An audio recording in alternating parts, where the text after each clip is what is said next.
name's Mark Powell and I'm the label manager of Esoteric Recordings, a Cherry Red label.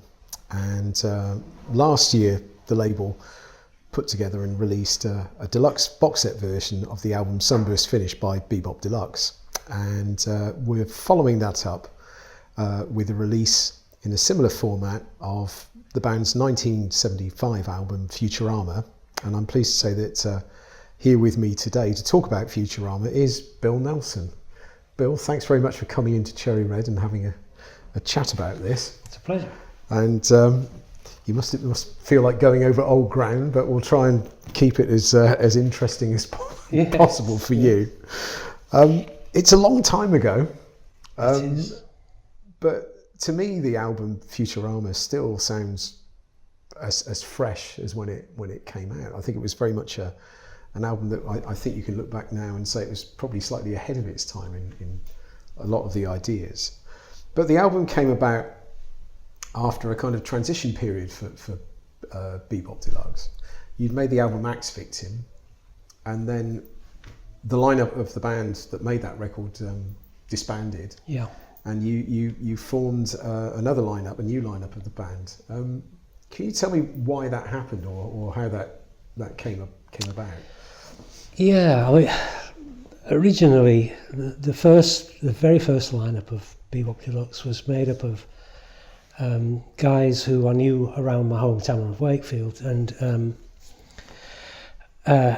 we never really had the intention of becoming a professional band at the time. It was just a fun thing playing around local gigs, and we all had day jobs, and I never thought it would progress any further than that. But via John Peel playing the Northern Dream album, which was a solo album I'd made again locally, that brought EMI into the picture, and they wanted to sign me as a solo artist. But by the time they got in touch, I'd just formed the first lineup of Bebop, and I went down to talk to EMI, and they said they would come up and see the band play. And they did, and said, no, we still would like to sign you as a solo artist, but we're not interested in the other guys. And this went on for about a year and a bit more. And eventually, after coming to see us a few times, they realised that the only way they were going to get me on the label was if they got the band. So they signed the band, but they were always very sceptical about the other guys. They didn't feel they were strong enough musicians to work with the songs. And I was against doing any changes. I didn't want to change the band. They were all my friends, they were my mates from Wakefield.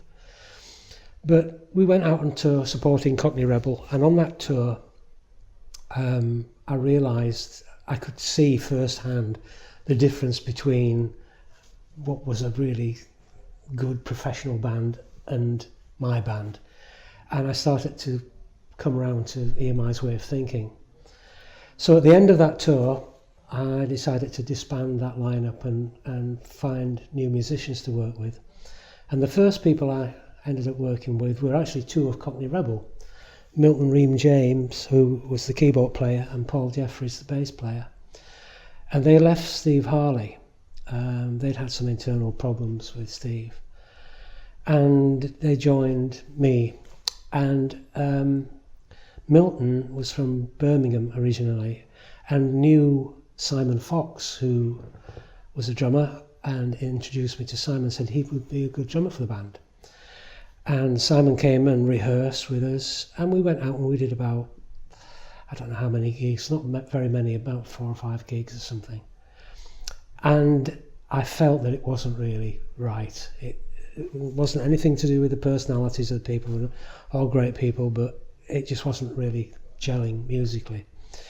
So I thought I'd split it up again and continue looking, but I kept Simon. I realised Simon was a great asset to have. So Simon and I then went into a period of auditioning various people, and I remember a whole line of bass players coming into a rehearsal room in London, and they were kind of fairly straight pub rock type bass players. They were solid, okay, but nothing special. And then Charlie walked in, and apart from the fact that he looked like Hendrix at the time, he got a huge afro. When he played, he just lit up the place. He clearly enjoyed playing. He got a real kick out of playing, and played with such sort of insight into what we needed. And we just went across to a cafe afterwards and said to Charlie, well, would you join the band, you know? And yeah, and he was in. It was that quick, you know, just literally run through a couple of numbers and we wanted him in the band. So then the three of us went into the Futurama sessions. And I'd written most of the songs on Futurama on piano, because at my home in Wakefield, I'd been given a free old upright piano from a church hall, and I had this in my tiny front room, and I used to sit on an evening playing this. I'm no great shakes as a keyboard player, but I'd come up with the basic structures of the songs on piano, and played the piano and some keyboards on the actual album. But we obviously needed to get a keyboard player. So after that, we started looking for keyboard players, and we got Andy Clark, which went on to be, you know, the band that recorded Sunburst. But for a while we were a trio, and Futurama reflects that. Because interestingly enough, when we were researching the tapes for the Futurama reissue, you had an earlier go at recording the song Between the Worlds, I think, with the two guys from Cockney Rebel. And that was issued as a single, with the B-side being Lights, which actually was the first recording to feature Charlie Tumai on bass. And right. The other thing, of course, is that he then started providing backing vocals as well to a lot of the things that you did, the harmony things on that. And it's quite interesting to hear the difference of that earlier take of Between the Worlds to the one that ended up on Futurama. Yeah. Did you actually ever do any gigs as a three-piece before you went into I think we did. I seem to have some pictures somewhere of just the three of us on stage. It may have been before we actually went in to record the album. It may have been just a kind of a warm-up, testing things out period. But we did, just as a three-piece. Because I can remember having an electric Wurlitzer piano on stage and having to sit with the guitar across my lap and playing the keyboard and singing, and then jumping to the guitar. Because it's interesting, you mentioned that you'd written most of this material on Futurama on a piano, because I think musically it's a big step on from the material on Axe Victim. Yeah, hugely so. I'm thinking of some of the songs, for example, like Soundtrack or Swan Song and things like that. They're far more expansive kind of epic compositions than anything on Axe Victim. Yeah, but I mean, those songs were actually written around the time that Axe Victim was recorded. The Axe Victim material, most of it, we'd actually been playing on stage for a couple of years, and we were asked to record that material because we'd built up a modest fan base that knew those songs and from live gigs, and that was going to be the thing that would get them to buy the record, because they could now have these songs on the record. So even though I'd already sort of moved on a bit in my mind where the music was going, we were stuck with recording those old songs, or 2-year-old songs. But some of the things on Futurama were already worked out before, we got to that stage of having the right lineup. They were already in my mind. Because interestingly, we also found an initial run-through. It was never released, but an initial run-through of just a backing track for Music in Dreamland that was done at Phonogram Studios in Marble Arch. Right. And you're just playing the piano on that. Yeah. And it was quite revealing. I know when we were actually doing the 5.1 mix of that, Stephen Taylor and myself were listening to that, and Stephen was astounded at how formed the arrangement was for that piece on that earlier recording. Everything that you hear on the later version on Futurama, some of the brass band parts, everything was actually essentially what you were playing on the piano on the piano on that earlier thing. I mean, obviously, well, maybe not so obvious that people may not know, but I don't read or write music, so I couldn't score anything physically for the players, so we had to get somebody that could do that. But I can remember sitting at the piano and saying, I want the tubas to do this, and the French horns to do this, and then we have to note that down and then take it away and try and make it work afterwards, Well, if we can go back then to the start of the actual recording of that, you recorded it at Rockfield Studios in Monmouthshire, with Roy Thomas Baker producing that, and who later, obviously, around that same time, was working with Queen. He was with Queen at that time. Whose choice was it to use him as a producer? Was that EMI's? EMI's choice, because I mean he had a big hit with Queen, and he was the producer of the month, as it were, and EMI thought it would be a good idea to put us with him. So yeah, I can remember Roy picking me up from a hotel in London. He got a big old Rover car, and we drove down to Rockfield in this Rover. And Rockfield is it's a farm basically that's been converted to a studio. And we worked in the Quadrangle studio, which is around a huge farmyard really, with a natural reverb chamber built into one of the buildings on one side, which sounds really good actually.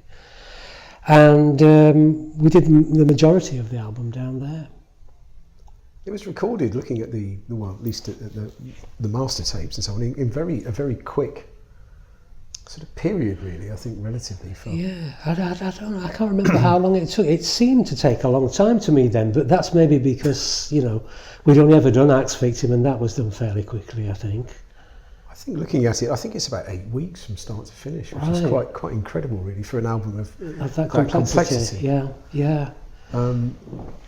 So how did you find the experience of working with him as a producer? Was it something that... It was kind of, well, I don't know whether saying oil and water's a bit too strong maybe, but I found it difficult.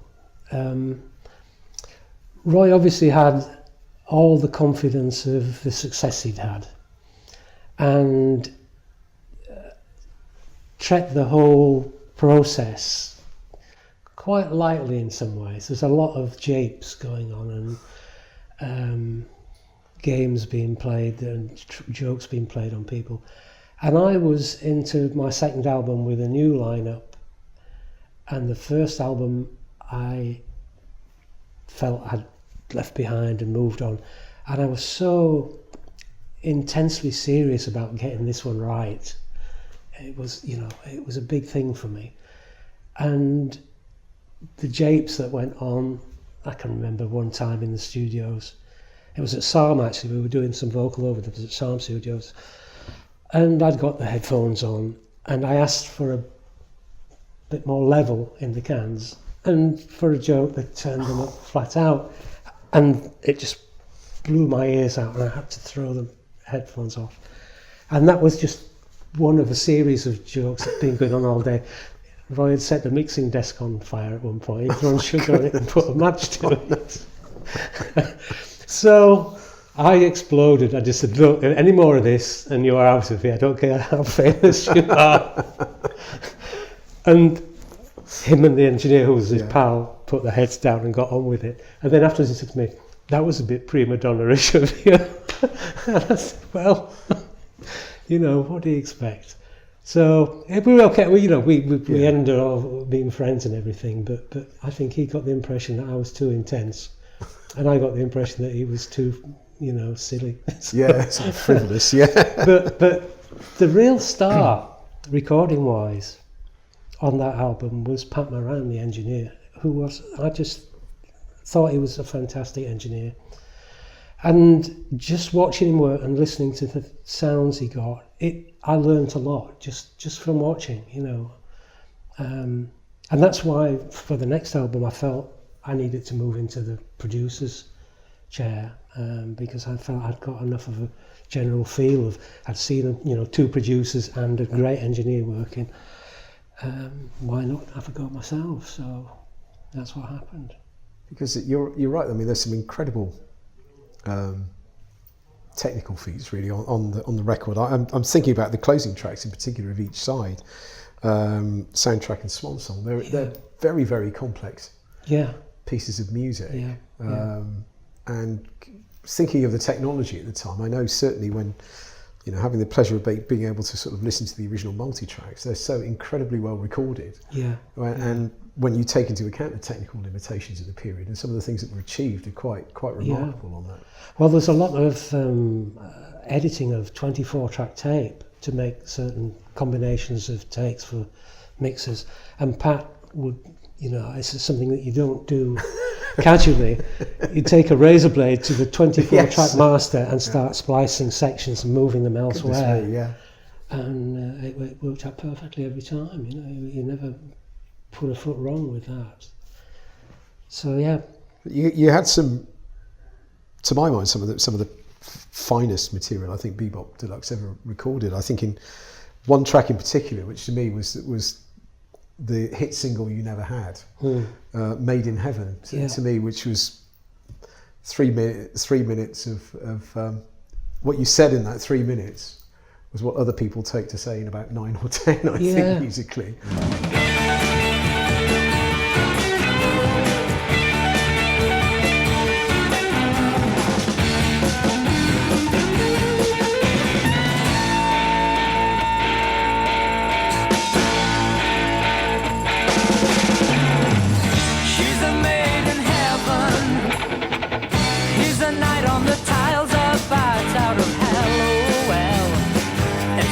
Question of style. Well, I think it summed up, you know, that 3 minutes summed up what the band was all about. It had everything that the band eventually ever would have had. You know, it had a almost you know, poppy kind of hooks. It had a sort of a not quite prog, but technical cohesion and tightness, and it had a light sense of humour almost to it as well, you know, plays on words and so on. So it really did sum the band up in that 3 minutes. So much so, I think that, I mean, at the time EMI actually then made a promotional film, which I don't think ever went very far, wasn't shown a lot, but they actually went to the expense of making a video, which is included in this set, and for the time that was a very unusual thing for a record company to do, actually, to make promotional thing. I know it's not easy to live this way. Just an hour and a fleeting kiss to the morning.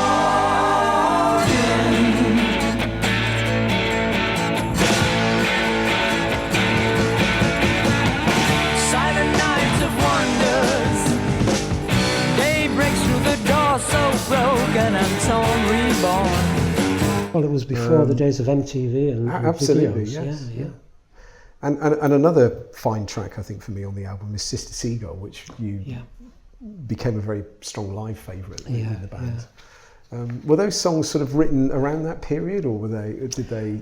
Yeah, some were later. Some of the ones that I'd done on the piano, I was still with my first wife at the time, but during the recording of Futurama, that relationship was coming to an end, and so some of the songs are about that situation in sort of metaphorical terms. You know, it wasn't explicit, but they were encoded in the songs was the change of relationships. You know, so yeah, some of the ones that are about that would have been written a little further along the line, slightly.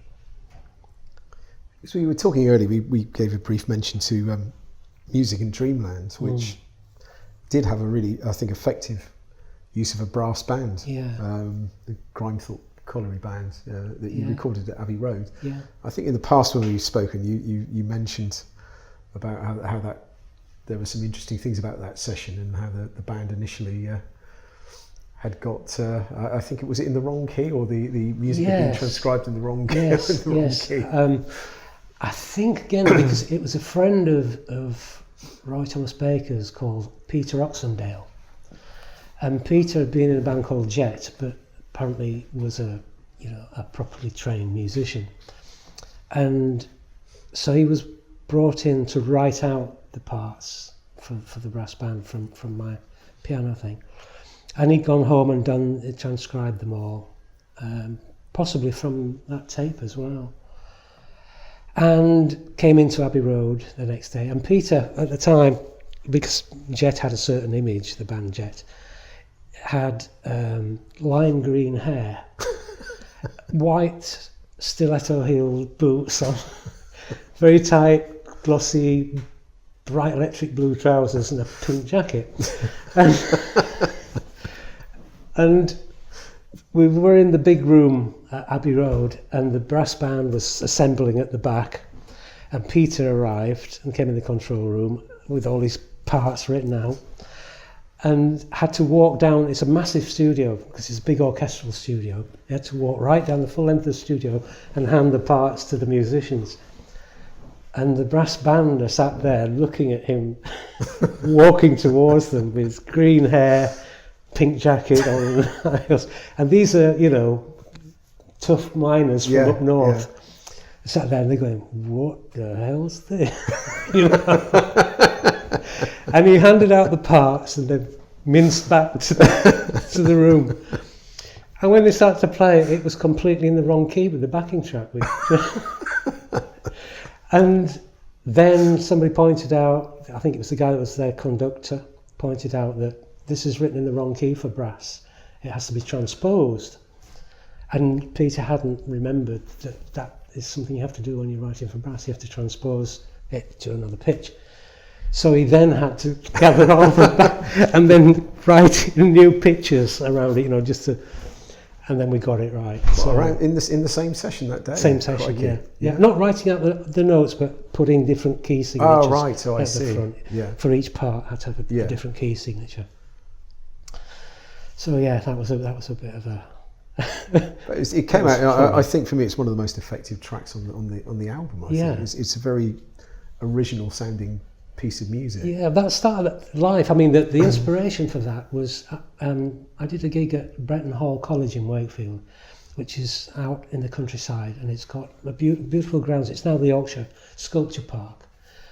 And after the gig, we came outside, and it was a beautiful full moonlit night, and there was a low mist over the fields, and the trees were silhouetted, and the moon was shining, and my ex-brother-in-law, he had an old Morris 1000 car which was all beat up, and it was stood there, and the moon was shining on the roof of the Morris car, and that's the lines of standing by the old car. Oh right, yes. Moonlight, and that was the inspiration for the song.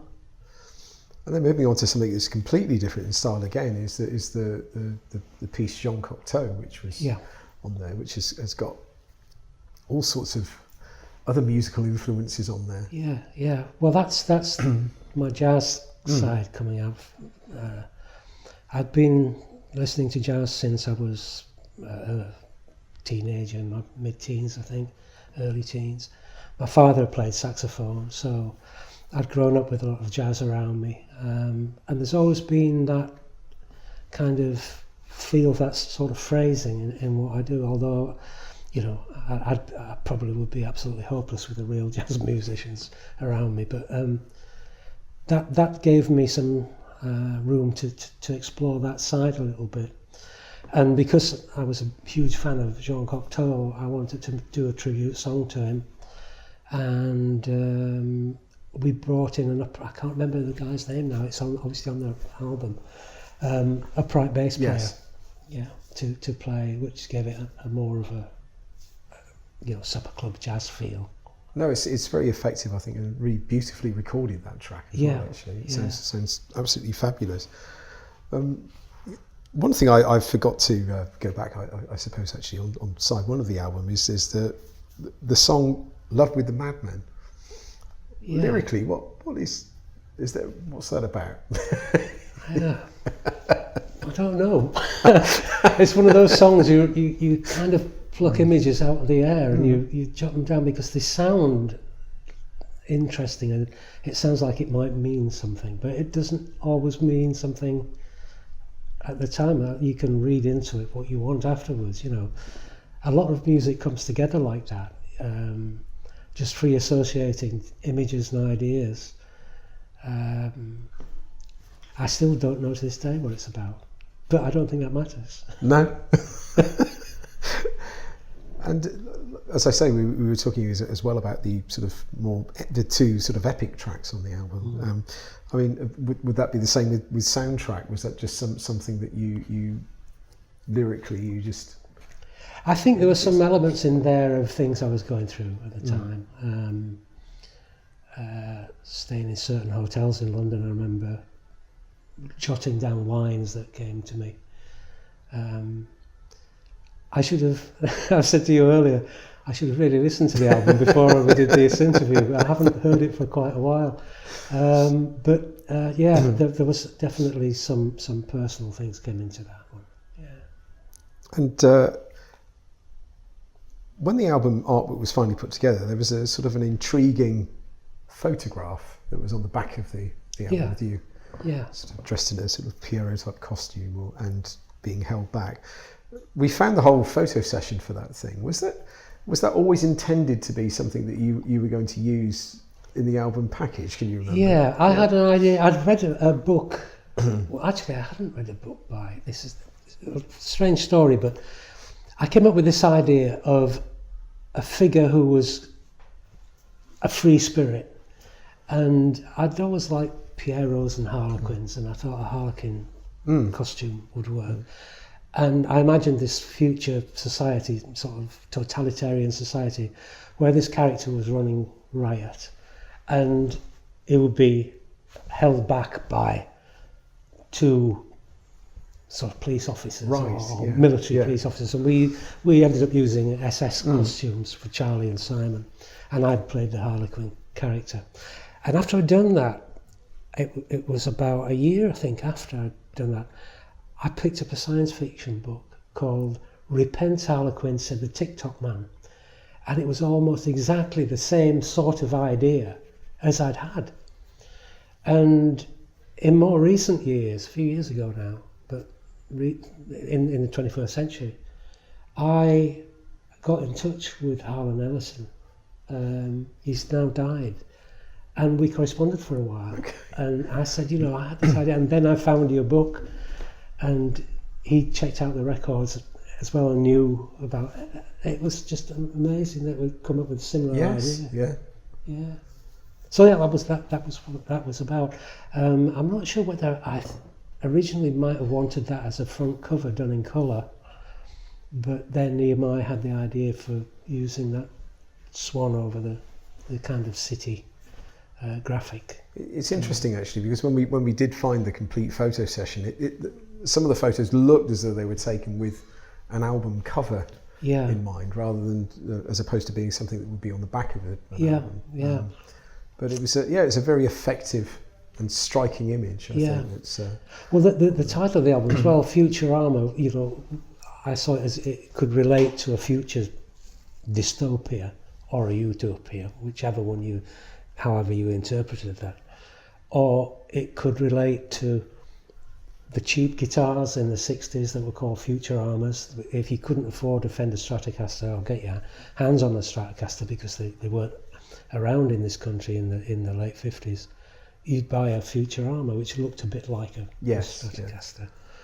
And also it related to, I think, a 1936 New York World's Fair, where they had the fabulous Futurama ride, and it was I think GM Motors or something. And so it had these three connotations that I thought would be nice to, put it into the album title. Were you involved with the cover the eventual front cover design at all? Yeah, I mean, the swan was my idea from the song Swan Song.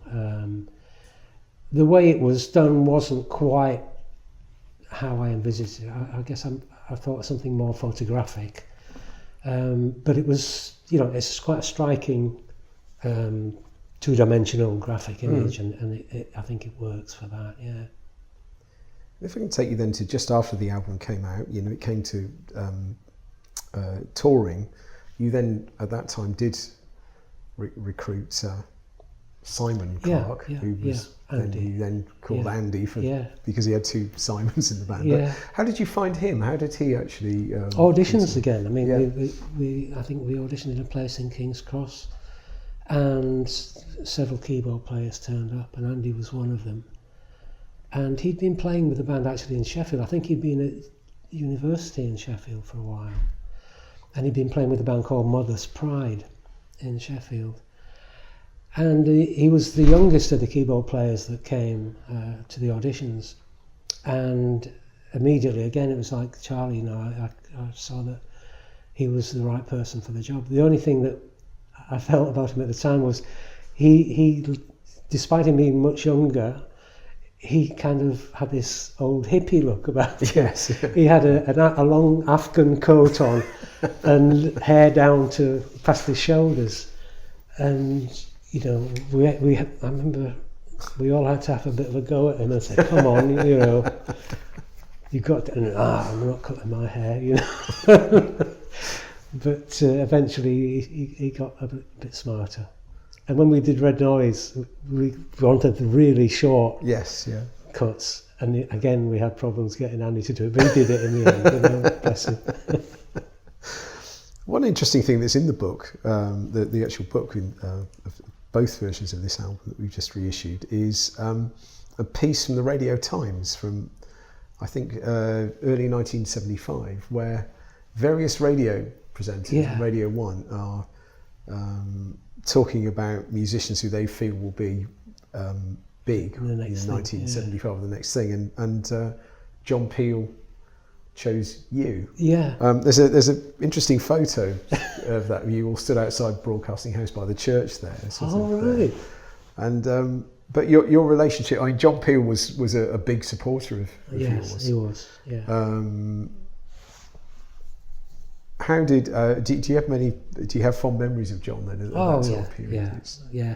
I was always in awe of him. I never could relax around him, you know, because I listened to John when long before bebop, you know, in the 60s. I remember on a Sunday tuning into his Sunday afternoon show while I was washing my dad's car, and you know, I'd hear Buffalo Springfield and Grateful Dead and Jefferson Airplane, which you couldn't buy unless you went to an import shop. They weren't being released by English record companies.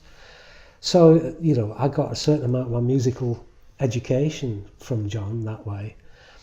And then when I made Northern Dream, and I think sent him a copy, or he got hold of a copy from somewhere, and then he got in touch and said, listen to my programme tonight. And he played the entire album, one side, and then did a little talk and turned the other side over and played the other side. And I was just knocked out, you know. And then he invited me to his wedding reception. But I could never, ever relax around him. You know, it was always up there to me, you know. Yeah. And I bumped into him, actually, 2 weeks before he passed away. Really? I hadn't seen him for years. And I came down to do a Radio 6 interview, live interview. And I walked into the BBC, and he was sat in the foyer doing an interview with, I can't remember the journalist's name, but I think for The Independent or something. And I had John Peel in the corner, and I immediately went sort of, oh, again, I was just back where I was, you know. And he stopped the interview and, come on, how are you? You know, and we sort of chatted and everything. And 2 weeks later, he passed away. Really? It was weird. I mean, after all that time, I hadn't seen him for years, and then we had to meet just before he left the planet, you know. No, I think the world of music owes him a lot, actually, and he certainly, I know, was a big supporter of what you were doing. Yeah. And because you were kind of around this period as well, with the release of Futurama, then sort of thrust into the role of sort of guitar hero Yeah. in a lot of, certainly in magazines and music press and so on. Did that sit comfortably with you, or was it? Did you find that? Well, it's a yes and no, you know. I mean, I was glad to be pleased to be recognised as a guitarist, but I didn't think that was the entire package, you know. That there was the songwriting and the ideas of visually and so on. So it became a bit of a chain when we went to America, because we were always, the American record company always would put us on with bands like Ted Nugent and Blue Oyster Cult and you know, Lynyrd Skynyrd. It was all, you know, if there's loud aggressive guitars, then we'll put bebop on with them, you know. And we were a little bit more subtle than that at times, so it got frustrating. But you know, I probably play more guitar now than I ever did. You know, I've sort of gone back to it with a vengeance. So yeah, I don't mind, really. So you say you haven't listened to the album for quite some time, but I mean, how do you view the record now? How do you see that now in the context of I like what it. happened later? I like it very much, actually. I mean, the first album for me, Act Victim, I feel I'm hearing somebody who sounds very young and naive, and it's very sincere, the stuff that's going on in that album, but there's a naivety about it, especially about the vocals. But I was starting to get to grips with the vocal side more, because I never thought of myself as a vocalist. I was played guitar and somebody else sang in the bands I was in before bebop. And it was only when I did Northern Dream that I started writing songs and singing, but I never had that confidence to sing. But I got more comfortable with that with the Futurama album, and it built bit by bit over the years after that.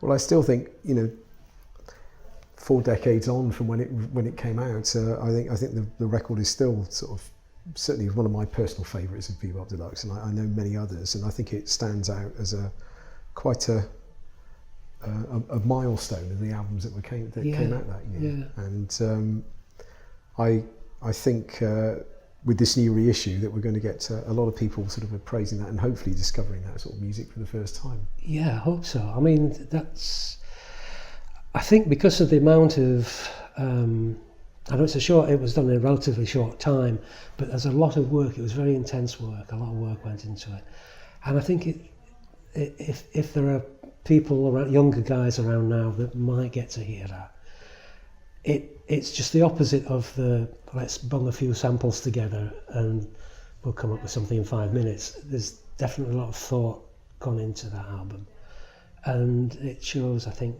what is possible if you really, really care about it and you put your heart and soul into something, you know, and don't just take things off the shelf, as it were. Absolutely, and I think, well, with that, I'd like to say thanks very much, Bill, for coming in today. It's been a pleasure talking about the album, and Thank you. It's really lovely to see you again. Thanks a lot. Thanks, Mark. Thanks.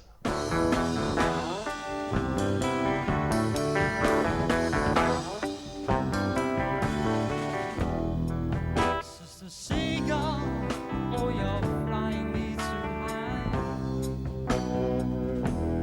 high. Feel so dizzy underneath your open skies. And it's strange the games we play to hide the crime. Sister Seagull, you're the reason I survive.